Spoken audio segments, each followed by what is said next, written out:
जय श्री कृष्ण मित्रों, we are crazy channel में तमाરું स्वागत है। तो दोस्तों, आज આપણે एकदम क्रिस्पी तळेला पात्राની રેસીપીનો વિડિયો સ્ટેપ બાય સ્ટેપ જોઈશું, એ પણ ખાસ મસાલા સાથે। તો એ ખાસ મસાલો આપણે સૌથી પહેલા બનાવવાનો છે, જે આપણો ઇમ્પોર્ટન્ટ છે। તો એના બનાવવા માટે આપણે પહેલા મીડિયમ ગેસ ઉપર એક તપેલી જાડા તળિયાવાળી મૂકી દીધેલી છે અને એમાં 1 ચમચી આખા ધાણા, 1 ચમચી મરી, 1 ચમચી આપણે આખું જીરું અને સાથે જ એક આ રીતના નાનો તજનો ટુકડો લઈ લીધેલો છે। આ 4 વસ્તુ લઈ લીધા પછી એને સરસ મજાની આપણે ચમચીથી હલાવતા ગોલ્ડન બ્રાઉન કલરની શેકી લેવાની છે। અને આ રીતના કન્ટિન્યુ ચલાવતા જવાનું છે અને પછી જેવું શેકાઈ જાય એટલે એને ગેસની ફ્લેમ બંધ કરીને નીચે ઉતારી લેવાનું અને એને 5 મિનિટ સુધી ઠંડુ થવા દઈશું। અને આ ઠંડુ થાય ત્યાં સુધી આપણે જે પાત્રા ઉપર બેસન લગાવવાનું છે એનું માપ જોઈ લઈએ। તો આપણે આ રીતના એક પહેલાં તપેલી લઈ લેવાની છે, જેમાં આપણે બેસન પલાળવાનું હોય અને પછી આપણે આ રીતના બેસનને અને આપણે જે ચોખાનો લોટ ઉમેરવાનો છે એ બંને ચાળી લીધેલો છે। તો આ રીતના એક વાટકી ભરીને તમારે ચોખાનો લોટ લેવાનો છે। આ ઉમેરવો બહુ જ જરૂરી છે, જેનાથી આપણા પાત્રા એકદમ ક્રિસ્પી બનશે। ચોખાનો લોટ અને એક વાટકી આપણે ચણાનો લોટ લીધેલો છે, બંને આપણે એક વાટકી લીધેલું છે। અને આ બંને લોટ તમને કરિયાણાના દુકાને આસાનીથી મળી જશે કે કોઈ અનાજ દળવાની ઘંટીએ પણ મળી જશે। અને હવે આપણું જે મિશ્રણ છે એકદમ ઠંડુ થઈ ગયું છે, તો એને આ રીતના ખાંડીમાં લઈને એને સરસ મજાનું ખાંડી લેવાનું છે। હવે આપણે પાત્રાનું બેસન બનાવવા માટે આપણે ગોળ અને આંબલીના પાણીની જરૂર પડશે। તો એ બનાવવા માટે આપણે મીડિયમ ગેસ ઉપર એક તપેલી મૂકી દીધી છે, જાડા તળિયાવાળી, અને એમાં આપણે 1 કપ જેટલું પાણી ઉમેરી દીધું છે। અને સાથે જ આપણે આ રીતના 2 થી 3 જે આંબલી હોય એ લઈ લીધેલી છે। અને સાથે જ આપણે જે દેશી ગોળ છે એ આની અંદર યુઝ કરવાનો છે, એટલે આ માટે એનો કલર સરસ આવશે। તો એ આપણે ઉમેરી દીધો છે 2 મોટી ચમચી જેટલો। અને આને સતત તમારે હલાવતા રહેવાનું છે અને એક ઉભરો થાય એટલે એને આપણે બંધ કરી દેવાનો છે। જો આ રીતના આપણી આંબલી બફાય ત્યાં સુધી એને રાખવાનું છે 2 થી 3 મિનિટ સુધી, અને એને સતત ચલાવતા જવાનું છે આ રીતના। અને 2 થી 3 મિનિટ પછી આ રીતના આપણી આંબલી સરસ મજાની બફાઈ જાય અને આપણો ગોળ પણ મેલ્ટ થઈ જાય એટલે આપણે ગેસની ફ્લેમ બંધ કરીને એને થોડુંક ઠંડુ થવા દઈશું અને પછી આ રીતના એને ગાળી લઈશું અને આપણી જે આંબલી છે એને સરસ મજાને નીચવી લઈશું। આ રીતનું પાણી તૈયાર થઈ જાય પછી આપણે જે લોટ ચાળીને રાખ્યો છે એ પણ તૈયાર થઈ ગયો છે, આપણો ખાસ મસાલો બનીને તૈયાર થઈ ગયો છે અને આપણું ગોળ આંબલીનું પાણી પણ બનીને તૈયાર થઈ ગયું છે। અને હવે આપણે આ બેસન છે એની અંદર આપણે મસાલો કરી લઈશું। તો એમાં આપણે અડધી ચમચી જેટલું હળદર પાવડર, અડધી ચમચી જેટલું ધાણા જીરું પાવડર અને સાથે જ આપણે સ્વાદ અનુસાર મરચું અને સ્વાદ અનુસાર મીઠું ઉમેરીને આપણે જે ખાસ મસાલો બનાવીને રાખ્યો છે તે આની અંદર ઉમેરી દેવાનો છે। મરચું અને મીઠું તમારા સ્વાદ પ્રમાણે તમારે ઓછું વધતું કરવાનું રહેશે।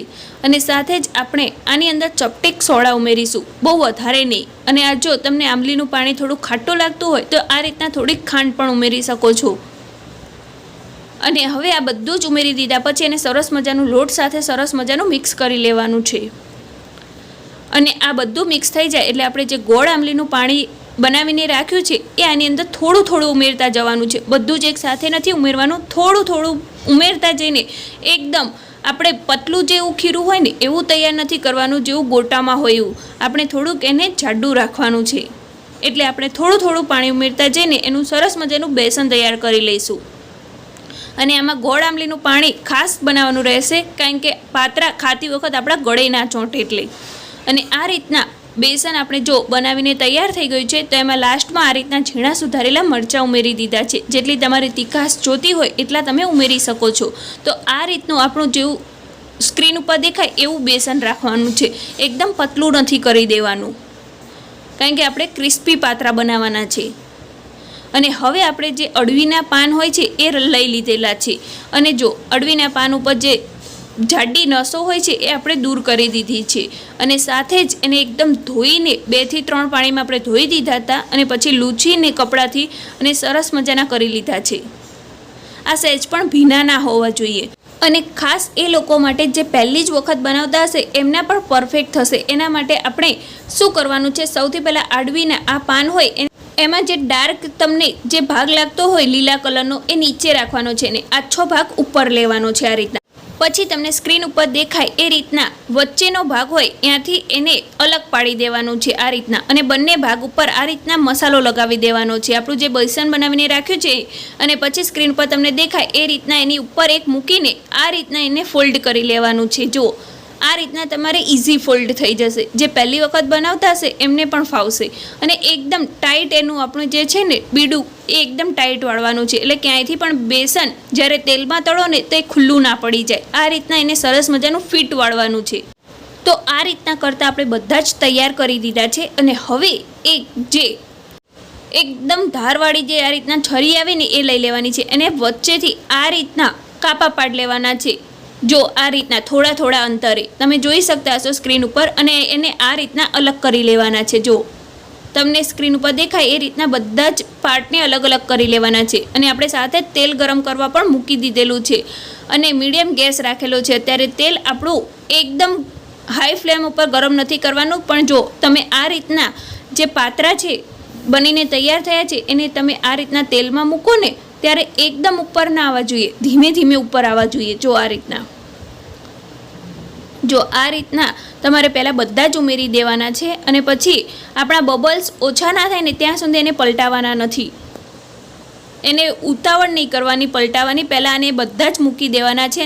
અને પછી આ રીતના જે ઉપર બબલ્સ લાગે છે ને એ ઓછા થઈ જાય ને એટલે પછી આપણે એક ચમચી લઈ લેવાની છે, એના મદદથી આને થોડા થોડા પલટાવી દેવાના છે. આ રીતના પલટાવતા જઈને આપણે સરસ મજા એને ક્રિસ્પી કરવાના છે. જો હવે આપણે એકદમ ફૂલ ગેસ કરીને આ રીતના એને તળી લીધા છે, એટલે એમાં તેલ ના ભરાઈ જાય. અને હવે આને ગેસ ઉપર આ રીતના તે ઝારામાં ઠપઠપાવી લઈશું, એટલે જે વધારાનું તેલ હોય એ નીચે પડી જાય. અને જો હવે આપણે આ રીતના કાણાવાળો વાટકો લઈ લીધેલો છે, અને એમાં આપણે તળીને મૂકવાના છે. તો જો સરસ મજાના આપણા ક્રિસ્પી તળેલા પાત્રા બનીને તૈયાર થઈ ગયા છે. તમને આ રેસીપીનો વિડીયો કેવો લાગ્યો મને કમેન્ટ બોક્સમાં લખીને જરૂરથી બતાવજો, અને વિડીયો પસંદ આવ્યો હોય તો એને લાઈક જરૂર કરી દેજો.